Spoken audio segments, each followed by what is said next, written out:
Power star Pawan Kalyan Katamarayudu సినిమాని అనుకున్న టైంకి రిలీజ్ చేయడానికి కంటిన్యూస్గా షూటింగ్లో పాల్గొంటున్నాడు. శృతి హాసన్తో పాటు అజయ్, అలీ, కమల్ కామరాజు, చైతన్య కృష్ణ, శివబాలాజీ లాంటి ప్రధాన తారాగణం అంతా కూడా షూటింగ్లో ఉన్నారు. 2 పాటల కోసం అబ్రోడ్ వెళ్లబోతుంది కాటమరాయుడు యూనిట్.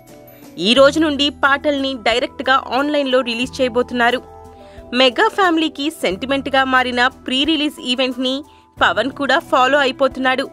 ఈ నెల 18న ప్రీ రిలీజ్ ఫంక్షన్ ని గ్రాండ్ గా నిర్వహించబోతున్నారు.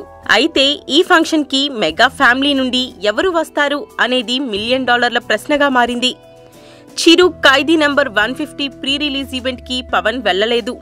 కానీ అంతకుముందు సర్దార్ గబ్బర్ సింగ్ ఆడియో రిలీజ్ కి చిరు వచ్చాడు.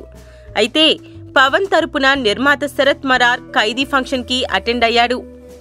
ఈ నేపథ్యంలో కాటమరాయుడు ప్రీ రిలీజ్ ఫంక్షన్ కి చిరంజీవి వస్తాడా రాడా అనే సందేహం మెగా అభిమానుల్లో నెలకొంది.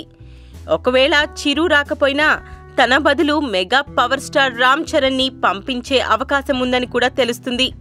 ఈ నెల 24న కాటమరాయుడు రిలీజ్ కాబోతుంది. Please subscribe. Please do subscribe. Please subscribe. Do subscribe. Please subscribe. Please subscribe. Please subscribe to TFC Media YouTube channel.